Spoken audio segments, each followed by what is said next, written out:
नमस्कार दोस्तों। आज हम लोग देखेंगे उत्तर प्रदेश के जन्म में प्रसिद्ध व्यक्तियों के बारे में। तो सबसे पहले देखते हैं कबीरदास के बारे में। कबीरदास का जन्म कहाँ हुआ था? वाराणसी में। कबीरदास का जन्म नीरू व नीमा नामक जुलाहे के घर इनका जन्म हुआ था। कबीरदास के गुरु का नाम रामानंद था। रामानंद के गुरु का नाम रामानुज था। अब देखते हैं सूरदास के बारे में। सूरदास का जन्म सीही मथुरा में हुआ था। इनके गुरु का नाम वल्लभाचार्य था। नेक्स्ट देखते हैं रैदास के बारे में। तो रैदास मीरा के गुरु थे। इनका जन्म वाराणसी में हुआ था। रैदास के गुरु का नाम वल्लभाचार्य था। नेक्स्ट देखते हैं तुलसीदास के बारे में। इनका जन्म राजापुर बांदा में हुआ था। पिता का नाम आत्माराम दुबे था। माता का नाम तुलसी था। इनके गुरु का नाम बाबा नर हरिदास था। नेक्स्ट देखते हैं रसखान के बारे में। तो रसखान का जन्म अमरोहा में हुआ था। अब देख लेते हैं हम लोग लेखक और इनके जन्म स्थान के बारे में। तो महादेवी वर्मा का जन्म फर्रुखाबाद में हुआ था। महाकवि भूषण का जन्म कानपुर में। बिहारी का जन्म ग्वालियर मध्य प्रदेश में। लालू राम का आगरा में। मुंशी प्रेमचंद्र का लमही ग्राम वाराणसी में। महावीर प्रसाद द्विवेदी का जन्म रायबरेली में। मैथिली शरण गुप्त का जन्म झांसी में। जयशंकर प्रसाद का जन्म वाराणसी में। मलिक मोहम्मद जायसी का जन्म रायबरेली में। नेक्स्ट है अगेय का जन्म कुशीनगर में हुआ था। धर्मवीर भारती का जन्म इलाहाबाद में। भारतेंदु हरिश्चंद्र का जन्म वाराणसी में हुआ था। अब देखते हैं उत्तर प्रदेश के प्रसिद्ध व्यक्तियों के बारे में। तो सबसे पहले देखते हैं अमीर खुसरो के बारे में। अमीर खुसरो का जन्म कासगंज में हुआ था। अमीर खुसरो को तोता ए हिंद कहते हैं। अमीर खुसरो के गुरु का नाम निजामुद्दीन औलिया था। निजामुद्दीन औलिया का जन्म बदायूं में हुआ था। नेक्स्ट देखते हैं स्वामी हरिदास के बारे में। इनका जन्म अलीगढ़ में हुआ था। ये ध्रुपद राग के लिए जाने जाते हैं। इनकी जयंती पर वृंदावन में मेला लगता है। स्वामी हरिदास के दो प्रसिद्ध शिष्य थे। पहले हैं तानसेन। तानसेन का जन्म ग्वालियर में हुआ था। दूसरे हैं बैजू बाबरा। नेक्स्ट देखते हैं टोडरमल के बारे में। टोडरमल अकबर के नवरत्नों में से एक थे। इनका कार्य राजस्व एवं कृषि मंत्री के रूप में था। इनका जन्म लहरपुर सीतापुर में हुआ है। नेक्स्ट है अब्दुल फजल। अब्दुल फजल का जन्म आगरा में हुआ था। आईने अकबरी एवं अकबरनामा के लेखक अब्दुल फजल हैं। अब्दुल फजल को जहांगीर ने मरवाया था। नेक्स्ट है बीरबल। बीरबल अकबर के नवरत्नों में से एक थे। इनका जन्म जालौन में हुआ था। अगला है रानी लक्ष्मीबाई। रानी लक्ष्मीबाई का जन्म वाराणसी में हुआ था। इनका पालन पोषण कानपुर में हुआ था। रानी लक्ष्मीबाई के बचपन का नाम मनु मणिकर्णिका था। इनके पिता रानी लक्ष्मीबाई को छबीली कहकर बुलाते थे। इनके पिता का नाम मोरोपंत था। इनके पति का नाम गंगाधर राव था। नेक्स्ट है राम प्रसाद बिस्मिल। राम प्रसाद बिस्मिल ने सारे जहाँ से अच्छा हिंदुस्तान हमारा का नारा दिया। इनका जन्म शाहजहाँपुर में हुआ था। काकोरी ट्रेन डकैती में इनको फांसी गोरखपुर में दी गई। नेक्स्ट है चंद्रशेखर आज़ाद।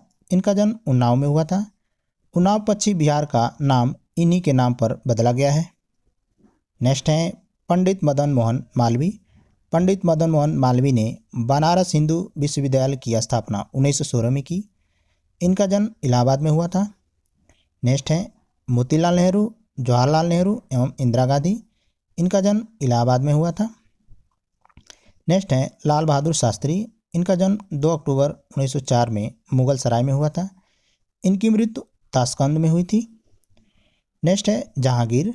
जहांगीर का जन्म फतेहपुर सीकरी में हुआ था। अब देखते हैं नदी, नहर तंत्र, सिंचाई परियोजना के बारे में। तो सबसे पहले देखेंगे नदी तंत्र के बारे में। उसमें सबसे पहले हम लोग देखेंगे गंगा नदी और उसकी सहायक नदियों के बारे में। तो पहला क्वेश्चन पूछा जाता है कि गंगा का उद्गम स्थल कहाँ है? तो गंगोत्री के गौमुख से। गंगा उत्तर प्रदेश में कितने जिलों से बहती है? तो 28 जिलों से होकर बहती है। भारत की सबसे लंबी नदी कौन सी है? तो गंगा है। इसकी कुल लंबाई 2525 किलोमीटर है। गंगा नदी का नाम देखते हैं तो भागीरथी। बांग्लादेश में इसको पद्मा कहते हैं। देव नदी और ज्वारी है। नेक्स्ट देखते हैं गंगा का पहला मैदानी प्रवेश यानी गंगा मैदानी भाग में कहाँ प्रवेश करती है? तो हरिद्वार में। गंगा उत्तर प्रदेश में किस जिले में प्रवेश करती है? तो बिजनौर में। गंगा उत्तर प्रदेश में कहाँ से बाहर निकलती है? तो बलिया जिले से। अलकनंदा एवं मंदाकिनी नदी रुद्रप्रयाग में मिलती हैं। भागीरथी एवं अलकनंदा नदी देवप्रयाग में मिलती हैं। देवप्रयाग में मिलने के बाद ही गंगा का निर्माण होता है। देवप्रयाग में अलकनंदा से मिलने के बाद भागीरथी के नाम गंगा हो जाता है। गंगा यमुना का संगम प्रयागराज में होता है। अब देखते हैं गंगा की बाईं ओर से मिलने वाली सहायक नदियों के बारे में। तो सबसे पहले देखेंगे रामगंगा। रामगंगा उत्तराखंड के दूधतोली से निकलती है। यह उत्तर प्रदेश में बिजनौर से होकर के प्रवेश करती है। रामगंगा कन्नौज में गंगा से मिल जाती है। नेक्स्ट देखते हैं गोमती नदी। गोमती नदी पीलीभीत के फुलर झील से निकलती है। गंगा की एकमात्र सहायक नदी गोमती जो मैदानी क्षेत्रों से निकलती है। गोमती नदी के किनारे लखनऊ और जौनपुर बसा है। गोमती नदी कैथी यानी गाजीपुर के निकट गंगा में मिल जाती है। अब देखते हैं घाघरा के बारे में। तो घाघरा तिब्बत से निकलती है। लखीमपुर खीरी और बहराइच इसी नदी के किनारे स्थित है। फैजाबाद अयोध्या में इसे सरयू कहते हैं। छपरा बिहार में गंगा से यह मिल जाती है। नेक्स्ट देखते हैं राप्ती नदी। गोरखपुर इसी नदी के किनारे बसा है। अब देखते हैं गंगा की दाईं ओर से मिलने वाली सहायक नदियाँ। सबसे पहले देखेंगे यमुना नदी। यमुना नदी उत्तर प्रदेश के 19 जिले से होकर के बहती है। यह 1376 किलोमीटर लंबी है। इसका उद्गम स्थल बंदरपूछ के पश्चिम ढाल पर स्थित यमुनोत्री ग्लेशियर से होता है। यह सहारनपुर के फैजाबाद नामक स्थान से यूपी में प्रवेश करती है।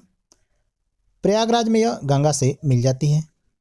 अब देखते हैं उत्तर प्रदेश के उद्योगों के बारे में। उत्तर प्रदेश भारत में 5वां बड़ा औद्योगिक राज्य है। पहले स्थान पे तमिलनाडु, दूसरे पे महाराष्ट्र, तीसरे पे आंध्र प्रदेश, चौथे पे गुजरात और पांचवें पे उत्तर प्रदेश है। उत्तर प्रदेश कृषि क्षेत्र में सबसे आगे है। उत्तर प्रदेश के प्रमुख उद्योगों के बारे में देखते हैं। तो कपड़ा, चमड़ा, कांच, दिया सलाई और औषधि उद्योग हैं। उद्योग बंधु की स्थापना 1981 ईस्वी में की गई। अब देखते हैं सूती वस्त्रों के बारे में। 16 सितंबर 1972 को उत्तर प्रदेश में सूती वस्त्र एवं हथकरघा निदेशालय का गठन किया गया। सूती वस्त्र उद्योग में उत्तर प्रदेश भारत में तीसरे स्थान पर है। कानपुर को उत्तर भारत का मैनचेस्टर कहते हैं। उत्तर प्रदेश में पूर्व का ग्रास कन्नौज को कहते हैं। वाराणसी हथकरघा और सिल्क साड़ियों के लिए प्रसिद्ध है। फर्रुखाबाद छींट और छपाई एवं रंगाई के लिए प्रसिद्ध है। लखनऊ चिकन की कढ़ाई के लिए प्रसिद्ध है। सीतापुर दरिया के लिए प्रसिद्ध है। मुजफ्फरनगर कंबल के लिए। अमरोहा पाइल वर्क के लिए प्रसिद्ध है। कहीं उत्तर प्रदेश के महत्वपूर्ण उद्योगों के बारे में। तो कानपुर किसके लिए प्रसिद्ध है? चमड़ा, जूट, वनस्पति, ऊनी वस्त्र, रंग रोहन, बर्निश, प्लास्टिक सिटी और विस्फोटक के लिए प्रसिद्ध है। हाथरस टीन के कनस्तर, लकड़ी एवं फर्नीचर के लिए प्रसिद्ध है। कांच के लिए बहजोई और फिरोजाबाद प्रसिद्ध है। फिरोजाबाद की कांच की चूड़ियाँ बहुत ही महत्वपूर्ण हैं। कागज मुजफ्फरनगर प्रसिद्ध है। चीनी मिट्टी के बर्तन खुर्जा और मिर्ज़ापुर में बनाए जाते हैं। पीतल वस्तुएं मुरादाबाद में बनाए जाते हैं। ताले अलीगढ़, दवा झांसी और लखनऊ में। सिगरेट उद्योग सहारनपुर में है। इलेक्ट्रॉनिक वस्तुएं नोएडा और साहिबाबाद में बनाए जाते हैं। दिया सलाई के लिए बरेली प्रसिद्ध है। डीजल लोकोमोटिव वर्क्स वाराणसी में है।